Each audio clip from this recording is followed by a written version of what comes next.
Muy buenas tardes, mis queridos hermanos y amigos. Gracias por conectarse con nuestro programa de hoy y a través de toda la semana.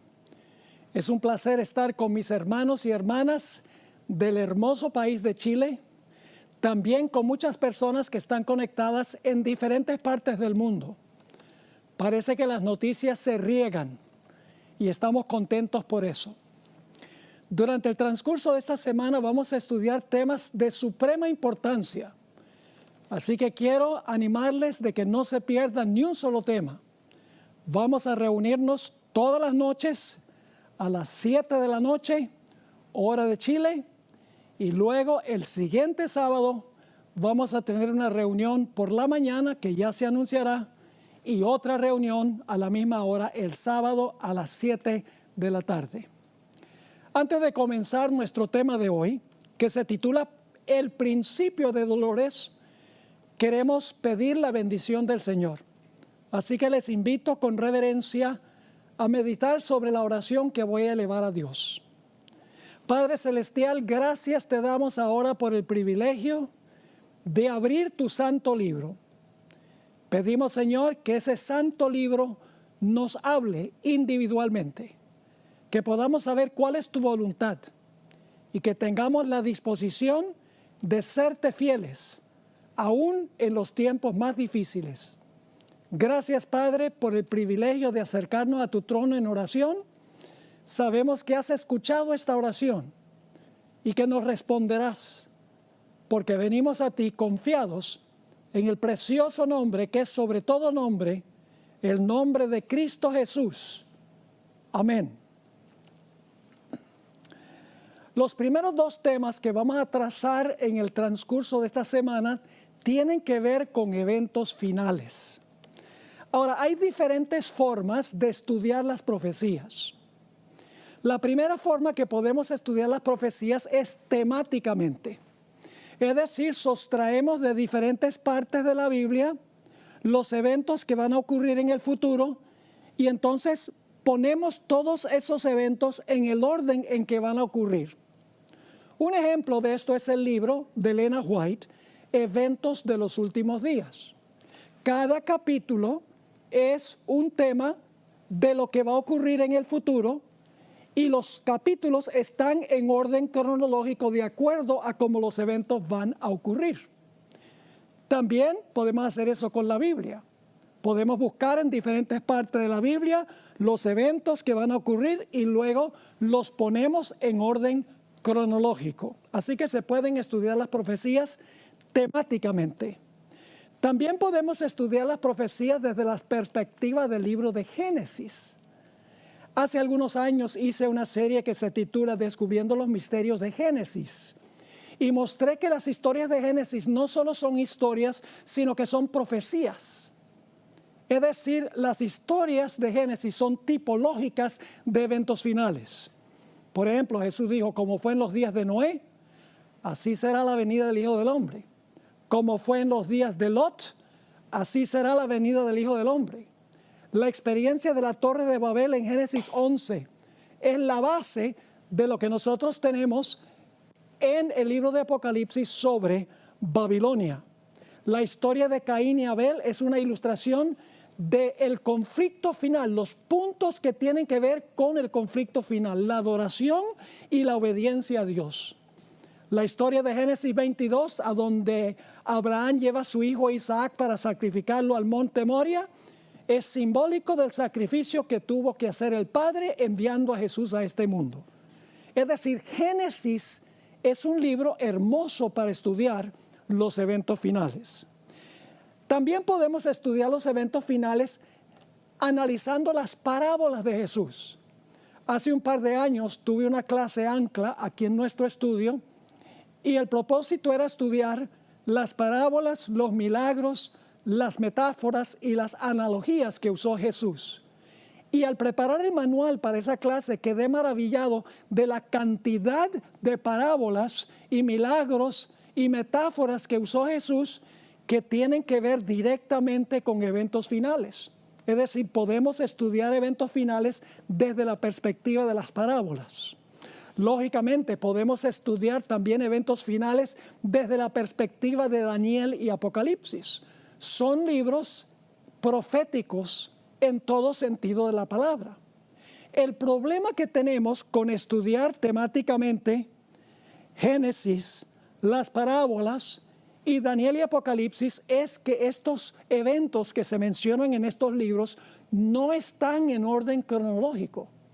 Tenemos nosotros que buscar en todas esas fuentes y luego con oración y con estudio ver en qué orden están los eventos que encontramos allí. Pero hay un lugar en la Biblia a donde los eventos finales, los grandes puntales, se encuentran en orden cronológico, exactamente en el orden en que van a ocurrir. Y ustedes estarán preguntándose, ¿a dónde en la Biblia tenemos una profecía que presenta todos los eventos finales, por lo menos los grandes puntales de los eventos finales, en el orden en que van a ocurrir? La respuesta es Mateo, el capítulo 24. En ese capítulo tenemos todos los eventos finales en el orden en que van a ocurrir. Ahora, antes de entrar al estudio de Mateo 24, y hoy vamos a estudiar los versículos 5 hasta el versículo 15, y mañana vamos a decir mucho más en cuanto al versículo 15. Pero hoy queremos mirar Mateo 24 y el versículo 1 en realidad hasta el versículo 15. Pero antes de eso, necesito compartir con ustedes algunos principios de estudio. Son varios principios que voy a compartir. En realidad son 6 principios. El primer principio lo encontramos en el libro Obreros Evangélicos, página 154. Aquí escribió Elena White las siguientes palabras. El capítulo 24 de Mateo me ha sido presentado repetidas veces como algo a que debe ser atraída la atención de todos. Vivimos hoy en el tiempo en que las predicciones de este capítulo se están cumpliendo. Expliquen nuestros ministros y maestros estas profecías a aquellos a quienes instruyen. Excluyan de sus discursos los asuntos de menor importancia y presenten las verdades que decidirán el destino de las almas. Noten los elementos claves. La hermana White vio repetidas veces que Mateo 24 es de gran importancia su estudio. Dice que las profecías de Mateo 24 se está cumpliendo hoy en día, que los ministros y maestros deben enseñarle a los que instruyen esta profecía y que deben excluir de sus discursos las cosas de menor importancia y predicar sobre las cosas que tienen que ver con el destino de las almas. Así que el primer principio es que el estudio de Mateo 24 es indispensable, supremamente importante. El segundo principio es que Mateo 24 tiene un doble cumplimiento. Se cumple en la destrucción de Jerusalén y los eventos que llevan a ese evento, y se cumple en los eventos que llevan a la destrucción del mundo, a la segunda venida de Jesús. Y ustedes dicen, ¿cómo sabemos que Mateo 24 tiene una doble aplicación, un doble cumplimiento? Vamos a Mateo 24 y el versículo 1 al 3. Cuando Jesús salió del templo, y esto fue por última vez, y se iba, se acercaron sus discípulos para mostrarle los edificios del templo. Respondiendo, él les dijo, ¿ves todo esto? ¿Ven ustedes todo esto? De cierto os digo que no quedará aquí piedra sobre piedra que no sea derribada. Y estando él sentado en el monte de los olivos, los discípulos se le acercaron aparte, diciendo, ahora noten que los discípulos van a hacer 2 preguntas a Jesús, 2 preguntas. Dice en el versículo 3 nuevamente, y estando él sentado en el monte de los olivos, los discípulos se le acercaron aparte diciendo, dinos, ¿cuándo serán estas cosas? Acaba de hablar de la destrucción del templo, no iba a quedar piedra sobre piedra, pero ahora hacen otra pregunta. ¿Y qué señal habrá de tu venida y del fin del siglo? Es decir, del fin del mundo. Ahora, los discípulos pensaban que los dos eventos iban a ocurrir al mismo tiempo.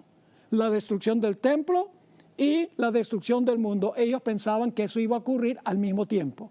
Jesús sabía que la destrucción del templo y lo que ocurre al final de la historia son dos eventos separados por muchísimos años.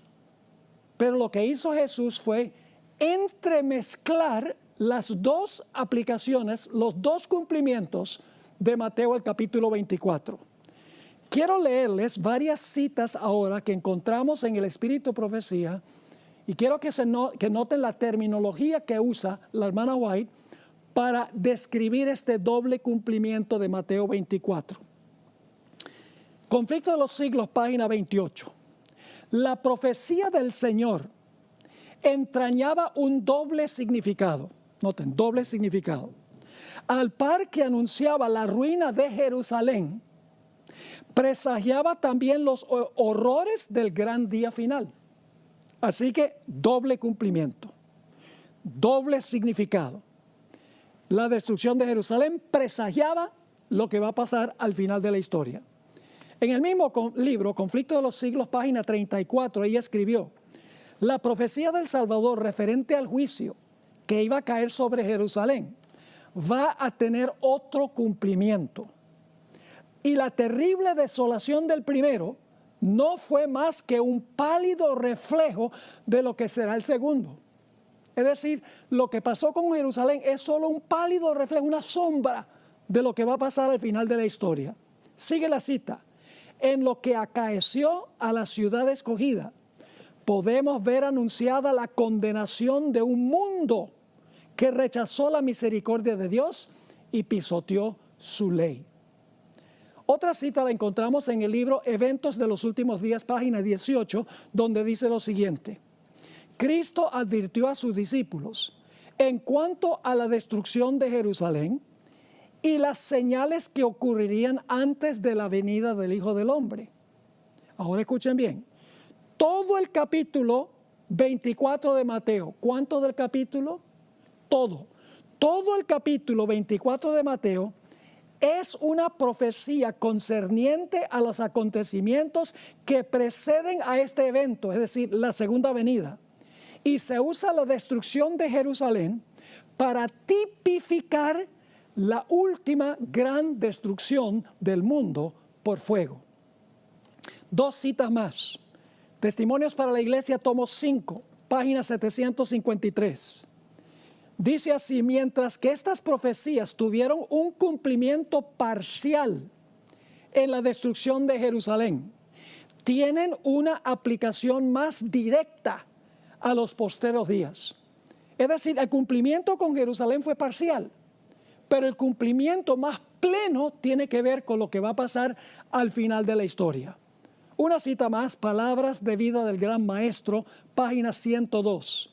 La ruina de Jerusalén fue un símbolo de la ruina final que abrumará al mundo. Las profecías que se cumplieron parcialmente en la destrucción de Jerusalén se aplican más directamente a los últimos días. Estamos ahora en el umbral de acontecimientos grandes y solemnes. Nos espera una crisis como jamás ha presenciado el mundo. El tercer principio que necesitamos tomar en cuenta es que 3 de los 4 evangelios tienen este sermón de Jesús. No solamente aparece en Mateo 24, sino que aparece también en Marcos 13 y en Lucas 21. Quiere decir que debemos comparar los 3 evangelios, porque Marcos y Lucas dicen cosas que Mateo no dice. Y Mateo dice cosas que Marcos y Lucas no dicen. Solo cuando estudiamos los 3 evangelios sinópticos juntos, tenemos un cuadro completo de lo que va a ocurrir. El siguiente principio, el principio número 4, es que Jesús predicó este sermón no para convencer a los mundanos de que las señales indican que Jesús está próximo a venir. Es decir, el enfoque del capítulo no está sobre los incrédulos, sobre la gente secular, sino para el pueblo de Dios. Ahora, no me entiendan mal.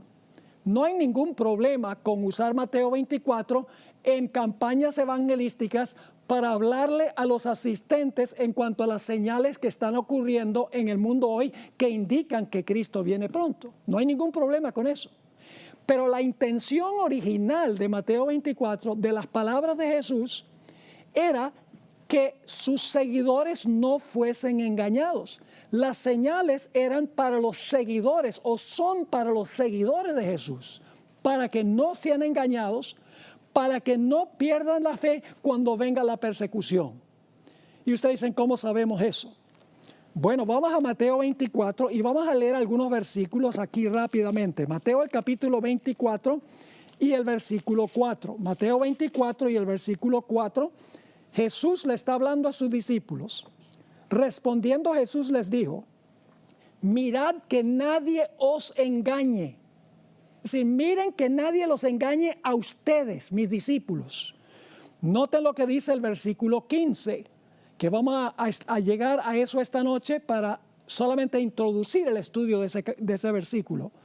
Dice Jesús a sus seguidores, pero cuando veáis en el lugar santo la abominación asoladora de que habló el profeta Daniel, el que le entienda, entonces los que están en Judea huyan a los montes. Es decir, iba a haber una señal, la abominación asoladora, que le iba a indicar a los seguidores de Jesús que huyeran. Los que no eran discípulos de Jesús no hubieran entendido la señal. No hubieran sabido que esa señal iba a causar que ellos huyeran. Es decir, la señal de la abominación asoladora era para los seguidores de Jesús. Notamos también los versículos 24 al 27. Vamos a leer el 23 para el contexto. Entonces, si alguno os dijere, recuerden que está hablando a sus discípulos, mirad, aquí está el Cristo, o mirad, ahí está, no lo creáis. Porque se levantarán falsos cristos y falsos profetas, y harán grandes señales y prodigios, de tal manera que engañarán, si fuere posible. Ahora, ¿cuál es el enfoque de Satanás? Aún a los que, aún a los escogidos. Versículo 25, ya os lo he dicho antes. Así que, si os dijeren, mirad, está en el desierto, no salgáis. O mirad, está en los aposentos, no lo creáis. Porque como el relámpago que sale del oriente y se muestra hasta el occidente, así será también la venida del Hijo del Hombre. Así que notamos que el enfoque de Satanás es sobre los escogidos, para tratar de engañar, si fuere posible, a los escogidos. Noten también el versículo 42. Dice Jesús aquí a sus seguidores, velad pues, porque no sabéis a qué hora ha de venir vuestro Señor. Es decir, son siervos del Señor aquellos a quienes le está escribiendo Jesús o predicando Jesús. Y luego, cuando termina Jesús el sermón, encontramos que contó varias parábolas. La parábola del siervo infiel. El siervo infiel profesaba servir al Señor, pero era infiel. Es decir, el enfoque de esa parábola es, no seas infiel si eres siervo mío. Luego Jesús contó la parábola de las 10 vírgenes. Las 10 vírgenes profesaban seguir a Jesús. Todas tenían lámparas. Es decir, el enfoque es sobre creyentes, no sobre los incrédulos, aunque también los incrédulos necesitan escuchar estas cosas. Luego tenemos la parábola de los talentos. Noten que los 3 que recibieron talentos profesaban seguir a Jesús. Y luego la parábola de los corderos y los cabritos. Nuevamente los cabritos profesaban seguir a Jesús, pero en realidad no eran fieles. Es decir, este principio, el cuarto principio, es que Mateo 24 tiene un enfoque especial para aquellos que profesan el nombre de Cristo Jesús. El siguiente principio, número 5, es que los eventos de Mateo 24 están en orden cronológico, exactamente como van a ocurrir. Y ustedes pensarán, ¿cómo sabemos eso? Sencillamente porque el capítulo tiene varias expresiones temporales. Se las voy a mencionar. Mateo 24:6 dice, va a haber guerras y rumores de guerras, pero aún no es el fin. Luego menciona pestilencias, hambres y terremotos, y dice, solo principio de dolores. Y luego hay una palabra muy importante que se usa 9 veces en el capítulo. La palabra entonces. Esa palabra griega, tote, indica un evento que sucede cronológicamente después de otro. Esto, y entonces esto, y entonces esto, y entonces aquello. Es decir, la palabra entonces, que se usa repetidas veces en el capítulo, indica una secuencia cronológica de eventos. Ahora vamos a mencionarles los versículos a donde aparece la palabra entonces. Capítulo 24 y el versículo 9 dice, entonces os entregarán a tribulación y os matarán. Versículo 10, entonces muchos tropezarán. Versículo 14, será predicado el evangelio y entonces vendrá el fin. Mateo 24:16, cuando vean la abominación asoladora, entonces los que estén en Judea huyan. En Mateo 24:19 hay otra expresión temporal, aquellos días. Mateo 24:21 usa otra vez la palabra entonces. Entonces habrá gran tribulación. Mateo 24:22 otra vez usa una expresión 2 veces, una expresión que tiene que ver con tiempo. Aquellos días se usa 2 veces, si aquellos días no son acortados. La palabra entonces aparece nuevamente en el versículo 23. Inmediatamente después, el sol, la luna y las estrellas se oscurecerán. En Mateo 24:30 dice, entonces aparecerá la señal del Hijo del Hombre, y en el mismo versículo dice, entonces todas las tribus de la tierra se lamentarán. Noten que vez tras vez se usa la palabra entonces, que indica una secuencia cronológica. El último principio que queremos notar en el estudio de Mateo 24 es que Mateo 24 y el conflicto de los siglos, escrito por Elena White, siguen el mismo orden de eventos. Comienzan en el mismo lugar y terminan en el mismo lugar. Y todo lo que está en medio también del conflicto de los siglos y de Mateo 24. Les explico. Si ustedes leen Mateo 24, empieza con la destrucción de Jerusalén. El conflicto de los siglos también. Cuando leen Mateo 24 encuentran que culmina con la venida de Cristo. El libro Conflicto de los Siglos culmina con la segunda venida de Cristo. Pero la ventaja del conflicto de los siglos es que llena los espacios entre los grandes eventos.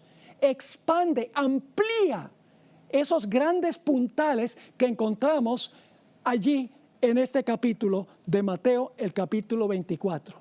Es decir, si ustedes quieren tener el cuadro completo de todo lo que va a ocurrir dentro de esos puntales, entre uno y otro, lean el conflicto de los siglos.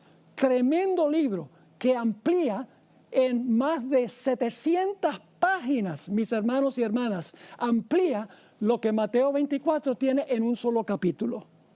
Ahora sí vamos a Mateo el capítulo 24 y el versículo 6.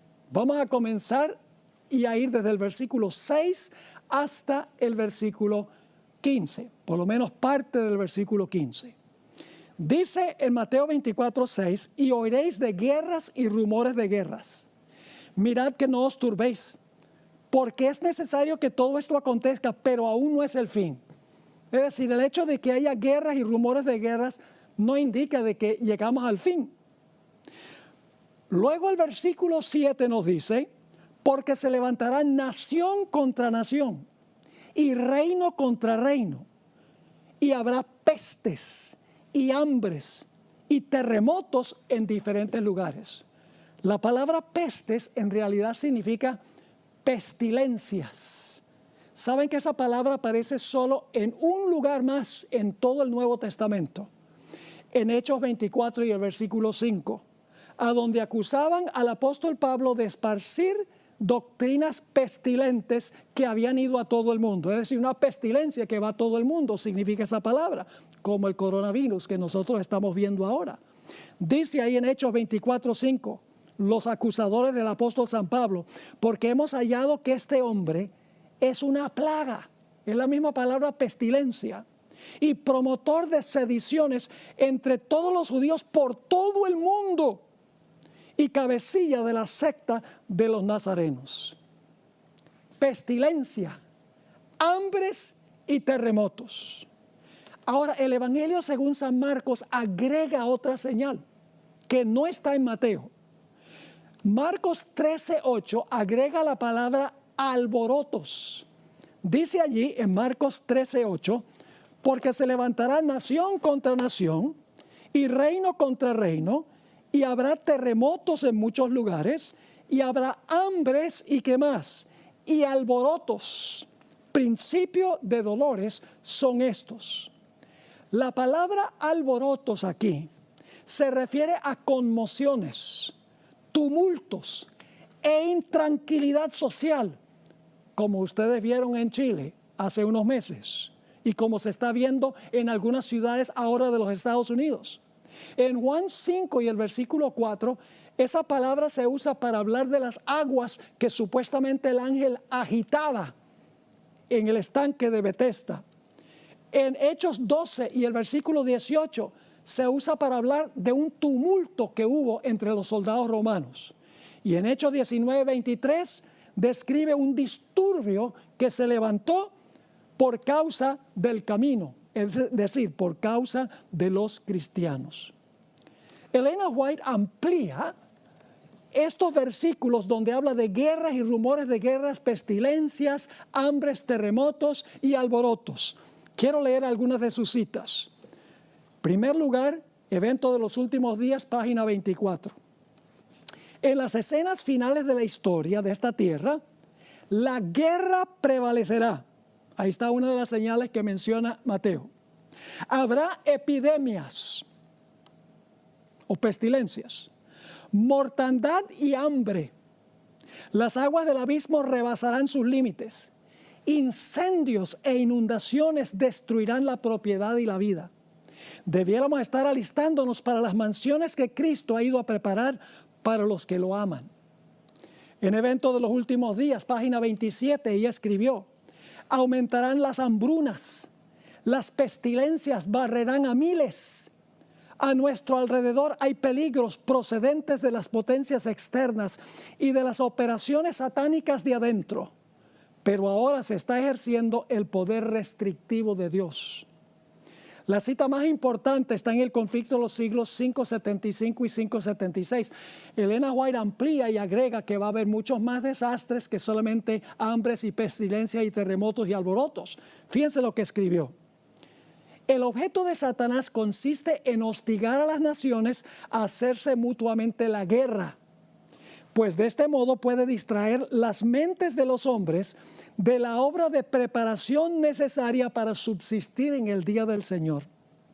Al par que se hace pasar ante los hijos de los hombres como un gran médico que puede curar todas sus enfermedades, Satanás producirá enfermedades y desastres, al punto que ciudades populosas sean reducidas a ruinas y desolación. Ahora mismo está obrando. Ejerce su poder en todos los lugares y bajo mil formas. En las desgracias y calamidades de mar y tierra, en las grandes conflagraciones, en los tremendos huracanes y en las terribles tempestades de granizo, en las inundaciones, en los ciclones, en las mareas extraordinarias y en los terremotos. Satanás destruye las mieses casi maduras y a ellos siguen la hambruna y la angustia. Propaga por el aire emanaciones mefíticas y miles de seres perecen en la pestilencia. Y luego ella escribió lo siguiente: estas plagas irán aumentando más y se harán más y más desastrosas. La pestilencia del coronavirus es solo el principio de dolores, según dice esta cita. Ahora, yo les puedo decir exactamente a dónde estamos ahora mismo en el desarrollo de Mateo 24. Ahora nosotros estamos entre el versículo 8 y el versículo 9 en la secuencia de eventos. Y ustedes dicen, ¿cómo sabe eso? Porque el siguiente versículo, el versículo 9, después de decir el versículo 8 que habrá guerras, rumores de guerras, pestilencias, hambres, terremotos, alborotos, entonces el siguiente versículo dice algo muy interesante, el versículo 9. Entonces, os entregarán a tribulación y os matarán. Y seréis aborrecidos de todas las gentes por causa de mi nombre. Eso no ha pasado todavía. Todavía el mundo no se ha lanzado contra los cristianos, matándolos, y no son aborrecidos por todas las gentes del mundo. Por eso digo, estamos entre el versículo 8 y el versículo 9 de Mateo, el capítulo 24. Ahora, ¿recuerdan la cita que leí de Elena G. White?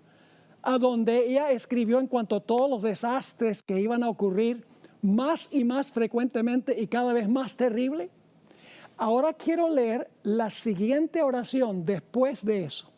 Ella captó que finalmente todo eso se le va a echar la culpa por suceder al pueblo de Dios, como dice el versículo 9. Dice en el Conflicto de los Siglos 5:76 la siguiente oración. Entonces, el gran engañador persuadirá a los hombres de que son los que sirven a Dios los que causan estos males. Ahí está el versículo 9.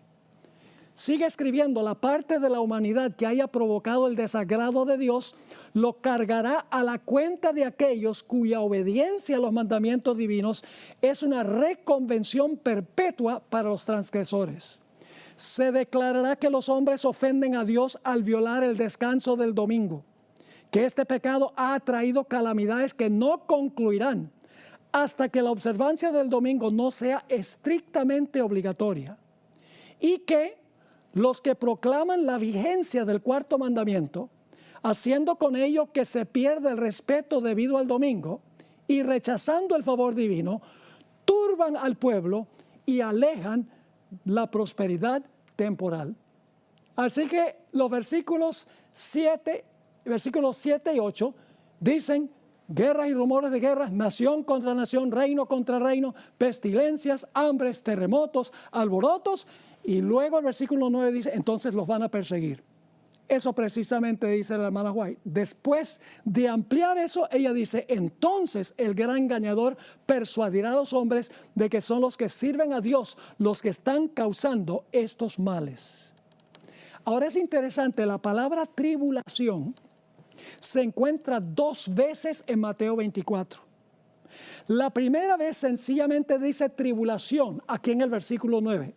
Versículo 9 dice nuevamente, entonces, en la conexión con lo que viene anteriormente, entonces os entregarán a tribulación.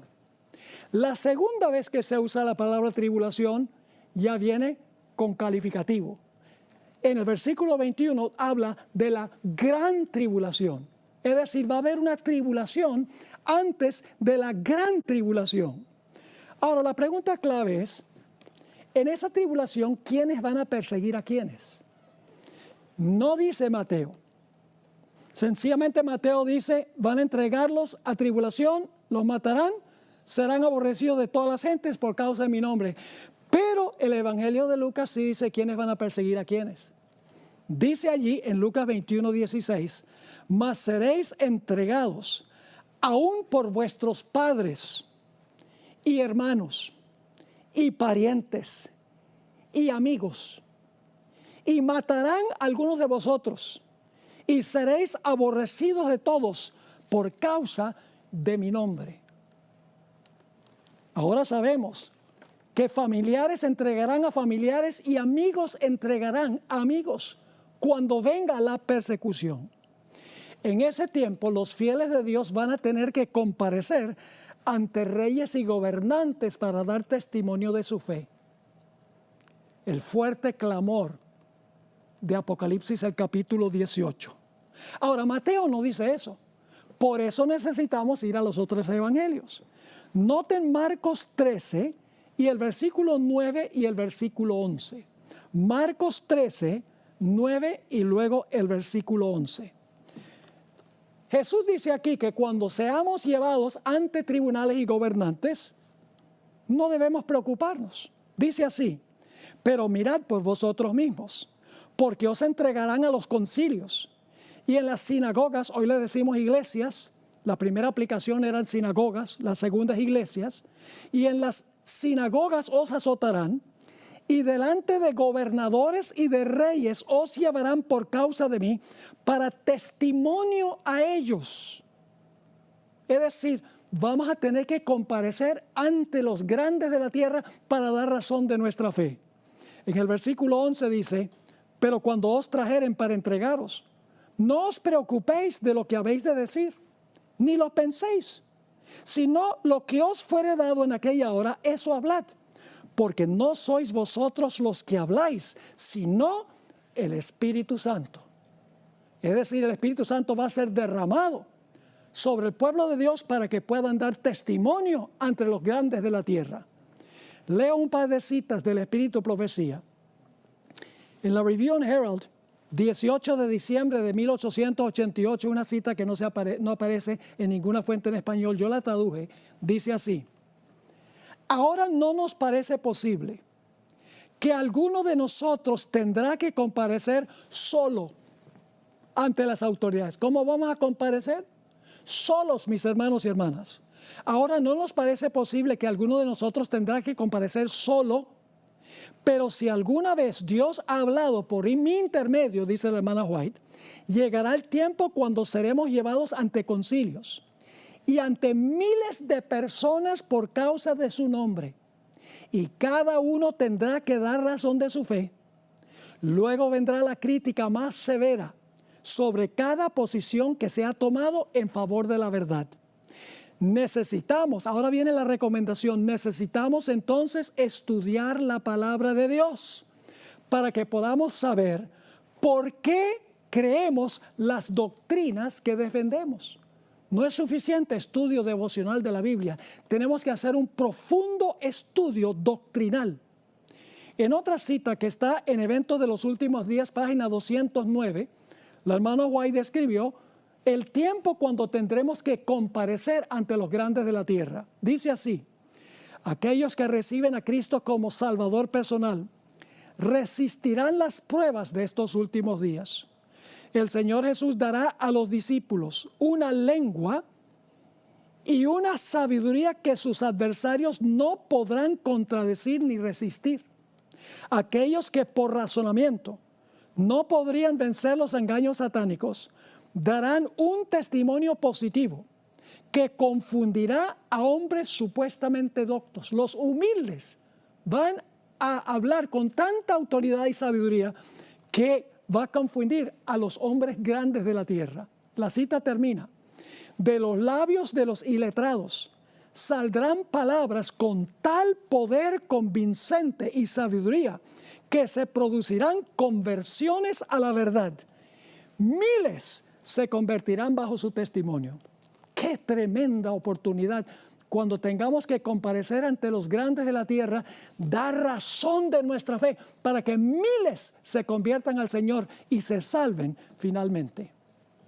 Ahora, este tiempo que describe el versículo 9 es lo que nosotros llamamos el tiempo de angustia previo. Es decir, el pequeño tiempo de angustia. Tribulación sin la palabra gran. Durante este tiempo Dios va a derramar la lluvia tardía. Durante este tiempo el pueblo de Dios va a proclamar el fuerte clamor de Apocalipsis 18 que se centra en el mensaje del sábado, y eso va a traer persecución. Quiero leerles una cita de la hermana White donde ella habla del tiempo de angustia previo o el pequeño tiempo de angustia, que es lo que tenemos en el versículo 9. Sabemos que en el versículo 9 todavía no es la gran tribulación, porque en la gran tribulación no va a morir ningún fiel de Dios. Pero aquí dice en el versículo 9, os entregarán a tribulación y os matarán. Durante esta tribulación habrá mártires, según dice el Señor Jesucristo. En Primeros Escritos, página 33, la hermana White escribió lo siguiente, en cuanto a este tiempo de angustia previo de Mateo 24:9. Vi que Dios tenía hijos que no reconocen ni guardan el sábado. No han rechazado la luz referente a Él. Y al empezar el tiempo de angustia, fuimos henchidos del Espíritu Santo cuando salimos a proclamar más plenamente el sábado. Esto enfureció las otras iglesias y a los adventistas nominales, pues no podían refutar la verdad sabática. Y entonces todos los escogidos de Dios, comprendiendo claramente que poseíamos la verdad, salieron. El contexto indica que son personas que salen de las iglesias de Babilonia para ingresar al pueblo de Dios. Dice nuevamente, esto enfureció a las otras iglesias y a los adventistas nominales, pues no podían refutar la verdad sabática. Y entonces todos los escogidos de Dios, comprendiendo claramente que poseíamos la verdad, salieron y sufrieron la persecución con nosotros. ¡Qué tremendo! Y luego dice ella, vi guerra, hambre, pestilencia y grandísima confusión. Las mismas señales de Mateo 24 y el versículo 6 y 7. Así que dice, nuevamente, vi guerra, hambre, pestilencia y grandísima confusión en la tierra. Los impíos pensaron que nosotros habíamos acarreado el castigo sobre ellos y se reunieron en consejo para raernos de la tierra, creyendo que así cesarían los males. Ahora, cuando una persona leyó esta cita de la hermana White, le escribió y le dijo, pero usted escribió que al empezar el tiempo de angustia fuimos llenos del Espíritu Santo y proclamamos el sábado. Pero, hermana White, usted dijo en otra parte que en el tiempo de angustia ya la puerta de la gracia se cerró. Entonces, ¿cómo se explica eso? La hermana White tuvo que enviar una explicación. En Primeros Escritos, página 85, ella habló sobre este corto tiempo de angustia. Dice, el comienzo del tiempo de angustia mencionado entonces no se refiere al tiempo cuando comenzarán a ser derramadas las plagas, sino a un corto periodo precisamente antes que caigan mientras Cristo está en el santuario. Es decir, la puerta de la gracia no se ha cerrado en el versículo 9. Se cierra, vamos a ver mañana en el versículo 15. Sigue diciendo, en ese tiempo, cuando se esté terminando la obra de salvación, vendrá aflicción sobre la tierra y las naciones se airarán, aunque serán mantenidas en jaque, porque los ángeles están reteniendo los vientos, para que no impidan la realización de la obra del tercer ángel. En ese tiempo descenderá la lluvia tardía. En el corto tiempo de angustia, hermanos y hermanas, descenderá la lluvia tardía o refrigerio de la presencia del Señor para dar poder a la voz fuerte del tercer ángel. Es el fuerte clamor de Apocalipsis 18. Y preparar a los santos para que puedan subsistir durante el periodo cuando las 7 postreras plagas serán derramadas. Pero cuando viene esta persecución, va a haber un zarandeo entre el pueblo de Dios. Eso está en Mateo 24, 10. Fíjense que todo esto está en orden cronológico. Muchos tropezarán entonces. Es decir, como consecuencia de la persecución, muchos van a tropezar. Y se entregarán unos a otros y unos a otros se aborrecerán. La hermana White dice que el zarandeo es causado por 3 cosas. 1, falsas enseñanzas. 2, las atracciones del mundo o la mundanalidad se va a llevar a muchos. Y en tercer lugar, la persecución. Cuando venga la persecución en el tiempo de angustia previo, el pueblo de Dios saldrá a proclamar más plenamente el sábado bajo el poder de la lluvia tardía. Y según esto, muchos en ese tiempo tropezarán. Mis hermanos y hermanas, en tiempos cuando las cosas están pacíficas, la iglesia se llena de gente. Pero cuando viene la persecución, uno sabe quién es quién. Ahora, ¿qué significa eso? Muchos tropezarán. ¿Qué significa la palabra tropezarán? Vamos a leer un par de versículos donde se usa la misma palabra. Juan 16, 1 y 2. Estas cosas os he hablado, dice Jesús, para que no tengáis tropiezo. Es decir, para que no tropiecen ni caigan, os expulsarán de las sinagogas. Y aún viene la hora cuando cualquiera que os mate, pensará que rinde servicio a Dios. Es decir, los que van a atacar al pueblo de Dios son gente que profesa ser pueblo de Dios. Marcos 4, 16 y 17, en la parábola del sembrador, habla de la semilla que fue sembrada entre las piedras o entre las rocas. Dice allí, estos son asimismo los que fueron sembrados en pedregales, los que cuando han oído la palabra, al momento la reciben con gozo, dicen, aleluya, esto está hermoso, pero no tienen raíz en sí, sino que son de corta duración, porque cuando viene, escuchen bien, la tribulación o la persecución por causa de la palabra, luego tropiezan. Elena White también escribió que muchos de los que profesan ser fieles van a abandonar la fe. En el libro Profetas y Reyes, página 431, ella escribió, los que sean fieles a Dios y al deber serán amenazados, denunciados y proscritos. Serán traicionados por padres y hermanos y parientes y amigos. Su única esperanza se cifrará en la misericordia de Dios. Su única defensa será la oración. A veces nosotros pensamos que los peores perseguidores del pueblo de Dios serán los de afuera. Pero en esta cita que voy a leer, Conflicto de los Siglos 5:93, los peores enemigos del pueblo de Dios serán los que no soportan la persecución y se levantan contra el fiel remanente de Dios. Noten esta cita, Conflicto de los Siglos 5:93. Conforme vaya acercándose la tempestad. Fíjense que estos son adventistas, los que ella describe. Conforme vaya acercándose la tempestad, muchos que profesaron creer en el mensaje del tercer ángel. No hay ninguna iglesia que cree en el mensaje del tercer ángel, sino la adventista. Así que dice, conforme vaya acercándose la tempestad, muchos que profesaron creer en el mensaje del tercer ángel, pero que no fueron santificados por la obediencia a la verdad, abandonarán su fe e irán a engrosar las filas de la oposición, uniéndose con el mundo y participando de su espíritu, llegarán a ver las cosas casi bajo el mismo aspecto. Así que cuando llegue la hora de prueba, estarán preparados para situarse del lado más fácil y de mayor popularidad. Hombres de talento y de elocuencia, que se gozaron un día en la verdad, emplearán sus facultades para seducir y descarriar almas. No olviden eso, porque esto está en el siguiente versículo. Así que dice, se convertirán en los enemigos más encarnizados de sus hermanos de antaño. ¡Wow!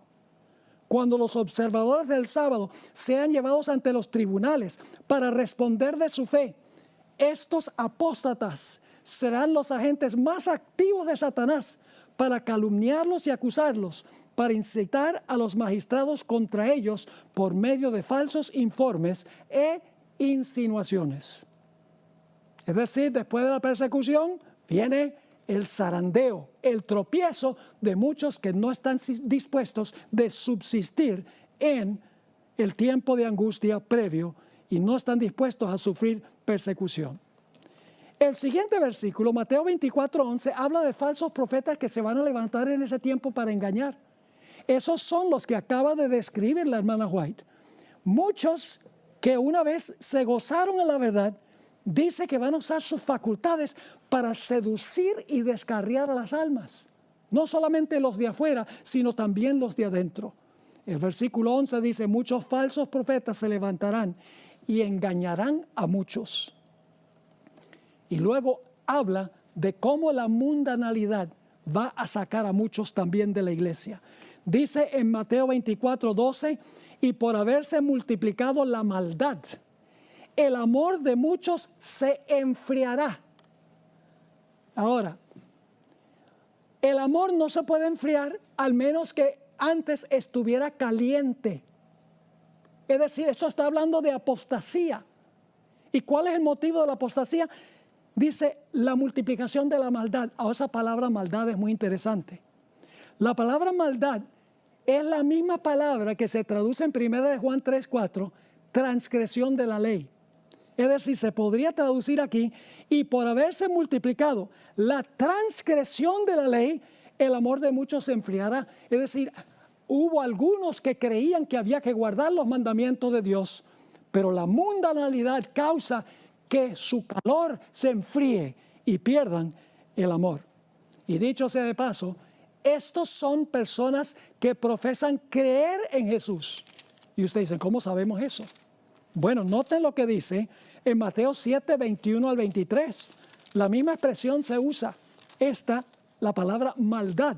Noten Mateo, el capítulo 7, y vamos a leer el versículo 21 al 23 para que ustedes vean que aquellos que se les va a enfriar su amor, antes eran calientes, antes eran seguidores de Jesús. Dice en Mateo 7, 21, no todo el que me dice Señor, Señor, son cristianos, profesos, entrará en el reino de los cielos, sino el que hace la voluntad de mi Padre que está en los cielos.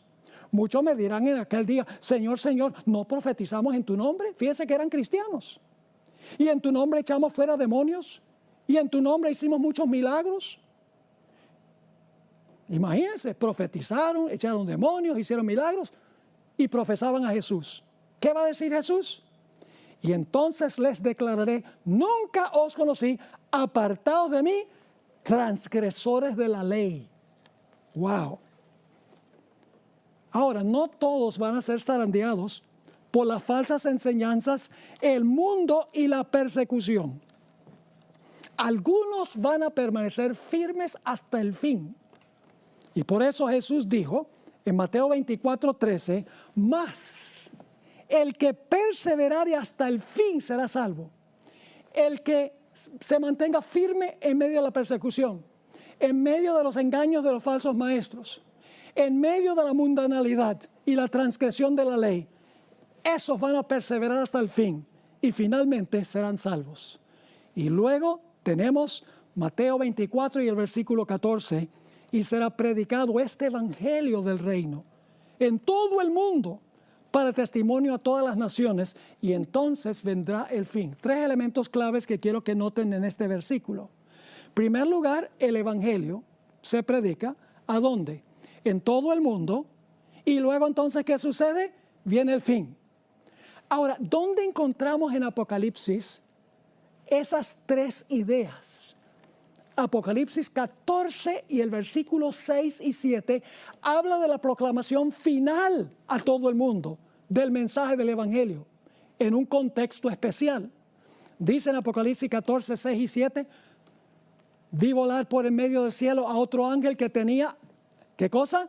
El evangelio eterno, para predicarlo a los moradores de la tierra. Ahora bien, el evangelio va ¿a qué parte? A todo el mundo, a toda nación, tribu, lengua y pueblo, diciendo a gran voz, temed a Dios y dadle gloria, porque la hora de su juicio ha llegado, y adorad a aquel que hizo el cielo y la tierra, el mar y las fuentes de las aguas. Va a haber una proclamación del evangelio eterno al final de la historia, a toda nación, tribu, lengua y pueblo. Y luego, si ustedes van a Apocalipsis 14 y el versículo 14, se ve a Jesús sentado en una nube con una hoz aguda y va a regresar por segunda vez a la tierra. Entonces viene el fin, en otras palabras. En el conflicto de los siglos 3:56, Elena White escribió que el mensaje del evangelio al final de la historia se predica en un contexto especial. Esto es lo que escribió. El mensaje de salvación ha sido predicado en todos los siglos. Pero este mensaje, el del primer ángel, es parte del evangelio que solo podía proclamarse en los últimos días. Pues solo entonces podía ser verdad que la hora del juicio había llegado. Lutero no podía predicar, teme a Dios y dale gloria, porque la hora de su juicio llegó, porque la hora del juicio no fue en los días de Lutero. Pablo no podía predicar el mensaje del primer ángel tampoco. El evangelio se puede predicar en el contexto del juicio solo al final de la historia, cuando el juicio comienza. Y luego viene la abominación asoladora en el versículo 15. La abominación asoladora es la gran prueba final para el mundo. Va a dividir al mundo en 2 grupos: los salvos y los perdidos. Tenemos tiempo solamente de introducir esto. Mañana, no se lo pierdan por nada, vamos a hablar de los eventos que ocurren desde Mateo 24:15 hasta Mateo 24 y el versículo 31. Así que no se lo pierdan. Todavía nos faltan algunas de las cosas más importantes de los eventos finales. Pero vamos a leer Mateo 24, 15 y 16 y lo vamos a comparar con Lucas 21, 20 y 21. Nuevamente hay que ir a los otros evangelios porque nos dan detalles que no están en Mateo. Mateo 24, 15 y 16 dice lo siguiente: por tanto, cuando veáis en el lugar santo la abominación asoladora de que habló el profeta Daniel, el que lee entienda, entonces los que estén en Judea huyan a los montes. Es decir, la abominación asoladora era la señal para los fieles que estaban en la ciudad de que en ese momento, al ver la señal, ellos debían huir de la ciudad para que no fueran destruidos. El Evangelio según San Lucas lo expresa de una forma distinta, radicalmente distinta. Pero mañana vamos a ver cuál es la relación entre Mateo 24, 15 y 16 y Lucas 21, 20 y 21. Noten lo que dice Lucas 21, 20 y 21. Pero cuando viereis a Jerusalén rodeada de ejércitos, es decir, la abominación asoladora significaba Jerusalén rodeada de ejércitos. Esa era la señal.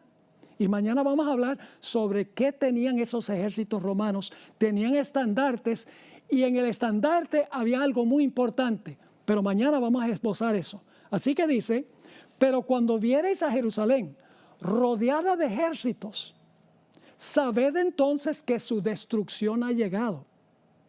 Entonces los que estén en Judea huyan a los montes. En Mateo decía, cuando vean la abominación asoladora, huyan. Aquí dice en Lucas 21, cuando vean a la ciudad de Jerusalén rodeada de ejércitos, huyan a los montes. Y los que estén en medio de ella, váyanse. Y los que estén en los campos, no entren en ella. ¡Qué extraordinario! ¿Cómo Mateo 24 presenta los eventos finales en el orden exacto en que están ocurriendo y van a ocurrir? ¿Y a dónde estamos nosotros ahora en el desarrollo de Mateo 24? Mis hermanos y hermanas, apreciados amigos, estamos ahora entre el versículo 8 y el versículo 9. Los desastres van a ir aumentando, van a ser más terribles, hasta que va a llegar el momento en que los habitantes del mundo van a decir, ¿qué está pasando? ¿Por qué está pasando esto? Y entonces vendrá la tribulación para el pueblo de Dios, pero el pueblo de Dios proclamará con poder el mensaje para que se puedan salvar muchas almas en el reino.